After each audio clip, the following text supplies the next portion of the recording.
नमस्कार दोस्तों। पिछले वीडियो में हमने 3D का जो बेसिक कॉन्सेप्ट था उसको समझा था और उसके बाद 4 असमतलीय बिंदुओं से गुजरने वाले गोले का समीकरण ज्ञात किया था। अब दोस्तों उसी कड़ी को आगे बढ़ाते हुए हम उससे आगे जो इम्पोर्टेंट फॉर्मूलाज है जो 3D के उनको हम सीखेंगे। तो दोस्तों इसके बाद आपके फॉर्मूला आता है व्यास रूप में गोले का समीकरण। अब व्यास रूप का अर्थ है कि आपको किसी गोले का व्यास दे दिया जाएगा और व्यास देने का अर्थ है कि केंद्र से जाकर जो गोले के परिधि पर जो मिलने वाली रेखा है वो क्या कहलाएगी, व्यास। और इस व्यास में जो किनारे वाले बिंदु हैं वो आपको दे दिए जाएंगे। जैसे यहां दे दिया जाएगा x1, y1, z1 और यहां दे दिया जाएगा x2, y2 और z2। अब इस रूप में आपको गोला दिया जाए तो गोले का समीकरण क्या बनेगा इसके बारे में जान लेते हैं। तो दोस्तों यहाँ दो बिंदु दिए हैं, त्रिविम में दिए हैं x1, y1, z1 और x2, y2, z2।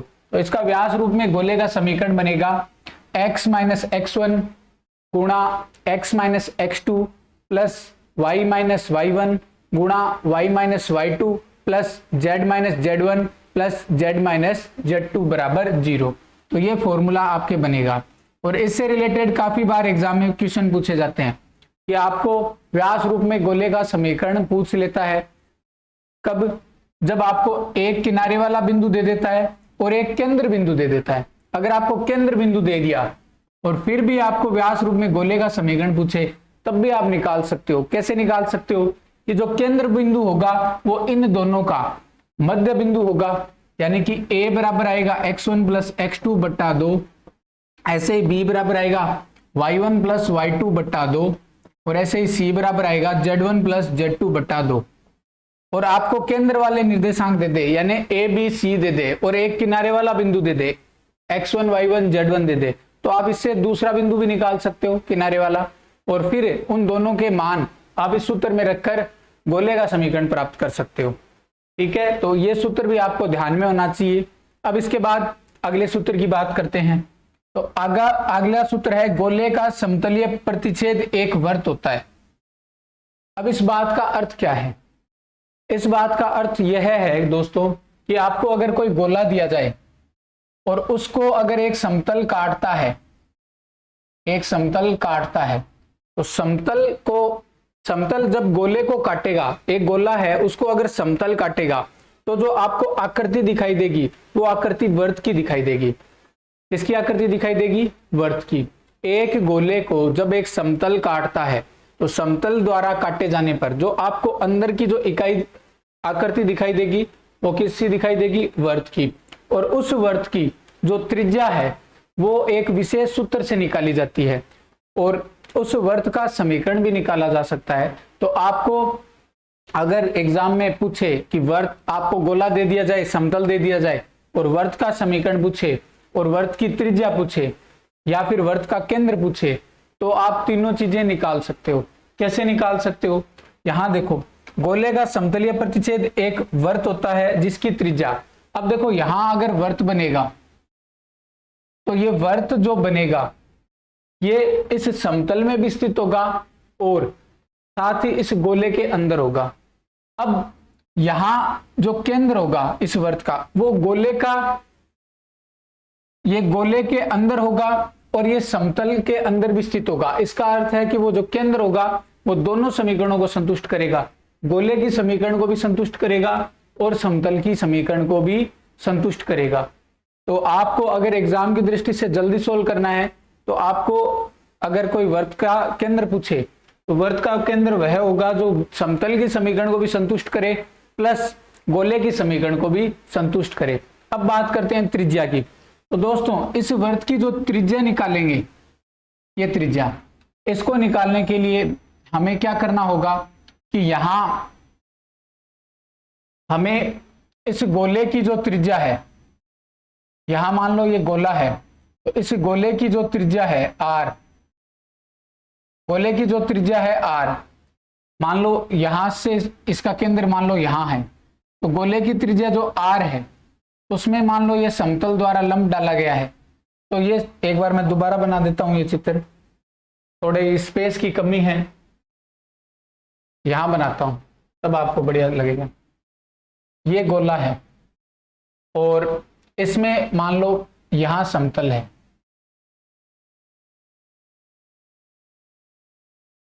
और ये समतल के कारण यहां अंदर वर्त बन रहा है।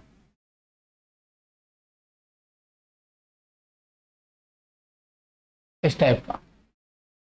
अब आपको इस वर्त की त्रिज्या निकालनी है, तो ये गोले का केंद्र है O।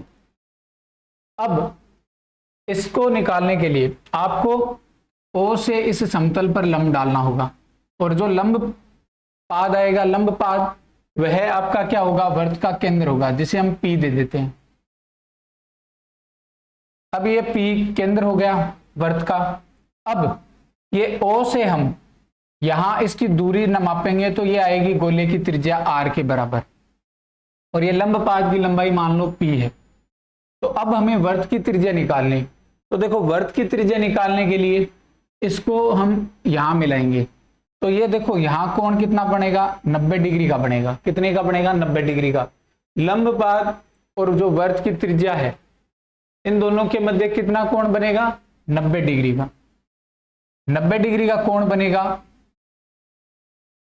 अब ये 90 डिग्री का जो कोण बना है, इस 90 डिग्री के कोण के कारण यहां जो इस वर्त की त्रिज्या बनेगी, ये 90 के सामने कर्ण हो गया, ये आपके लंब हो गया, तो ये आधार कितना आ जाएगा, कर्ण स्क्वायर माइनस लंब स्क्वायर, तो यानी R square minus P square आ जाएगा अंडर रूट में। तो आपके जो इस वर्त का जो त्रिज्या आएगी वो कितनी आएगी, अंडर रूट के अंदर R square minus P square. तो इस टाइप से आपके इसमें आएगा, और अंडर रूट के अंदर R square minus P square के बराबर आएगा, और जहां आर क्या आएगी, गोले की त्रिज्या, और पी क्या आएगा, गोले के केंद्र से, जो गोला है उस गोले के केंद्र से समतल पर डाले गए लंब की लंबाई क्या है, पी है। अब इसके बाद आगे बात करते हैं वृहद्वर्त की। अब देखो वृहद्वर्त क्या होता है, अगर हमारे पास एक गोला है, उस गोले को अगर समतल एकदम बीच में से काटे, यानी जो गोला है उसको समतल एकदम बीच में से काटे और सबसे बड़ा वर्त बनाए, तो जो सबसे बड़ा वर्त बनेगा वह उस गोले का वृहद्वर्त कहलाएगा। यानी कि उस गोले के अंदर सबसे बड़ा बनने वाला वर्त, जिसकी त्रिज्या सबसे बड़ी होगी, वह वर्त क्या कहलाता है, वृहद्वर्त कहलाता है। यही इसकी डेफिनेशन है। यदि गोले को काटने वाला समतल गोले के केंद्र से गुजरता है, गोले को काटने वाला समतल गोले के केंद्र से गुजरता है, गोले को जो काट रहा है समतल वो गोले के केंद्र से गुजरेगा, तथा उस प्रतिच्छेद बिंदु को गोले का वृहद्वर्त कहते हैं। उस प्रतिच्छेद बिंदु को क्या कहेंगे, उस प्रतिच्छेद को क्या कहेंगे, गोले का वृहद्वर्त। अब जो सबसे बड़ा वर्त कटेगा उसी के अंदर गोले का केंद्र भी होगा, और वृहद्वर्त का केंद्र भी क्या होगा, वही गोले का केंद्र होगा। तो और उस प्रतिच्छेद को हम क्या कहेंगे, गोले का वृहद्वर्त, और गोले का केंद्र ही वृहद्वर्त का केंद्र, और उसकी त्रिज्या गोले की त्रिज्या के बराबर होती है। ये बात भी आपको ध्यान में रखनी है कि अब समतल जो है वो गोले के केंद्र से गुजर रहा है, तो गोले के केंद्र से उसी समतल पर जो डाले गए लंब की लंबाई है वो 0 हो जाएगी, क्योंकि जो गोले का केंद्र है वो समतल में भी स्थित है। तो गोले के केंद्र से जब समतल पर ही लंब डालना है तो वो लंबाई कितनी हो जाएगी, 0 हो जाएगी। जैसे ये गोला है और ये समतल है, और ये समतल के अंदर ही गोले का केंद्र स्थित है, तो इस केंद्र से इसी समतल पर जो लंब डालेंगे उसकी लंबाई कितनी आ जाएगी, 0। इसका अर्थ है P का मान 0 आ गया, तो जो वर्त की त्रिज्या आएगी, अब भी हमने सूत्र पढ़ा था अंडर रूट के अंदर R square minus P square, उसमें P का जगह क्या आ जाएगा, 0। तो वापस वर्त की जो त्रिज्या है वो कितनी आ जाएगी, गोले की त्रिज्या के बराबर। यही बात यहाँ लिख रखी है। अब देखो वर्त का समीकरण। अब वर्त का समीकरण क्या होता है दोस्तों, वर्त का समीकरण होता है कि जब गोला और समतल दोनों समीकरणों को पास पास लिख दिया जाता है। एक गोला है उसका समीकरण लिख दिया और उसी के नीचे समतल का समीकरण लिख दिया, दोनों समीकरणों को पास पास लिख दिया, तो वो दोनों संयुक्त रूप से वर्त के समीकरण को दर्शाएंगे। ये बात आपको ध्यान में रखनी है दोस्तों कि दोनों समीकरणों को जोड़ना नहीं है, दोनों समीकरणों को केवल पास पास रखना है। और पास पास रखने का अर्थ है कि दोनों का प्रतिच्छेद हो रहा है। और प्रतिच्छेद के कारण क्या बनेगा, वर्त बनेगा। तो अगर गोले के समीकरण के साथ समतल का समीकरण रखते हैं तो वो आपके किसका समीकरण बनता है, वर्त का समीकरण बनता है। ये देखो इसमें दे रखा है गोले एवं समतल का संयुक्त समीकरण वर्त का समीकरण कहलाता है। ये देखो इसमें S दे रखा है, ये गोले का समीकरण है। S बराबर है X square plus Y square plus Z square plus 2ux plus 2vy plus 2wz plus d बराबर 0। इसको इक्वेशन 1 दे दिया। और एक समतल का समीकरण है, समतल के समीकरण को नाम दे दिया Lx plus my plus nz बराबर p। ये दोनों को संयुक्त रूप से किसको प्रदर्शित करेंगे, वर्त को। ये ध्यान में रखना, इनको जोड़ में नहीं लिखना है। अगर इनको जोड़ में लिख दिया तो जोड़ में लिखते ही ये समीकरण वापस गोले का बन जाएगा। तो ये ध्यान में रखना कि गोला और वर्त दोनों को और लगा के पास पास लिखते हैं तब तो वह वर्त बनता है, और दोनों को जोड़ के लिखते हैं तो वापस क्या बनता है, गोला बनता है। ठीक है, तो वर्त का केंद्र गोले के केंद्र से समतल पर। अब वर्त का जो केंद्र होगा, इन दोनों को पास पास लिख दिया तो अब वर्त का केंद्र क्या होगा, गोले के केंद्र से। वर्त का केंद्र क्या होगा, गोले के केंद्र से, गोले के केंद्र से समतल पर। गोले का जो केंद्र है उससे जो समतल है, ये गोला है और ये इसका केंद्र है, इससे जो समतल पर डाले गए लंब का पाद आएगा वह आपके वर्त का केंद्र आएगा। अभी बताया था मैंने कि जो समतल गोले के केंद्र से समतल पर जो डाले गए लंब का पाद है वो क्या आएगा, वर्त का केंद्र आएगा। और उसकी त्रिज्या कितनी आएगी वर्त की, अंडर रूट के अंदर r square minus P square. ये सूत्र आपको ध्यान में होने चाहिए, इनसे रिलेटेड एक क्वेश्चन पक्का आता है तो ये आपको ध्यान में होना चाहिए। अभी तक हमने क्या क्या चीजें पढ़ ली, अभी हमने पढ़ा है वर्त का समीकरण पढ़ा है, उससे पहले जो वर्त का व्यास रूप में समीकरण पढ़ा था, सॉरी गोले का व्यास रूप में समीकरण पढ़ा था। और उसके अलावा हमने ये पढ़ा था कि गोले का जो केंद्र है उससे अगर हम समतल पर लंब डालते हैं तो समतल का जो पाद आता है वो आपका वर्त का केंद्र बनेगा। और वर्त की त्रिज्या क्या होगी, under root r square minus P square, जहां p क्या है, वर्त के केंद्र से समतल पर डाले गए लंब की लंबाई, और r क्या है, गोले की त्रिज्या है। और वृत्त वर्त क्या होता है, जब एक गोले को जब एक गोले के केंद्र से जब समतल गुजरता है तो जो काटने पर जो प्रतिच्छेद वाली आकृति बनती है वो क्या बनती है, वृत्त वर्त बनती है। ये सारी चीजें हमने पढ़ ली। अब इसके बाद आगे देखते हैं, किसी वर्त से गुजरने वाला गोला, जिसकी अभी बात कर रहे थे। अगर हम गोले के समीकरण में S, गोले की समीकरण को दर्शाता है, S में अगर लेमडा एक मान लो एक गुणांक है तो S प्लस लेमडा गुणा समतल का समीकरण करते हैं तो वो वापस क्या बनता है, उस वर्त से गुजरने वाला गोला बनता है। जो वर्त की हम बात कर रहे हैं, जैसे ये समतल है और इसके अंदर वर्त बन रहा है, तो इस वर्त से गुजरने वाले गोले का समीकरण कैसा लिखा जाएगा, इस वर्त से गुजरने वाला गोला ऐसा भी हो सकता है, ऐसा भी हो सकता है। तो इन गोलों का जो समीकरण होगा, जो मानक रूप होगा, वो किस टाइप का होगा, S प्लस लेमडा पी का। और इसमें लेमडा के भिन्न भिन्न मान देने पर हमें इस वर्त से गुजरने वाले भिन्न भिन्न गोले मिल जाएंगे। तो किसी वर्त से गुजरने वाला गोला किससे दिया जाता है, S प्लस लेमडा पी बराबर 0, S प्लस लेमडा पी बराबर 0। अब उसके बाद आगे देखते हैं दो गोलों के प्रतिच्छेद से गुजरने वाले गोले का समीकरण। अब इसको ध्यान से समझो कि आपको अगर दो गोले दे दें और इनके जो प्रतिच्छेद हैं, इन प्रतिच्छेद से गुजरने वालों गोलों का समीकरण पूछे, यहां से ये इससे गुजरने वाले, ये इससे गुजर रहे हैं, तो इन गोलों का जब समीकरण निकालना है तो वो कैसे निकलेगा, इसको भी ध्यान में देखो कि S1 में हम लेमडा गुणा S2 कर देंगे तो हमें इनके प्रतिच्छेद बिंदु से गुजरने वाले गोलों का समीकरण मिलेगा।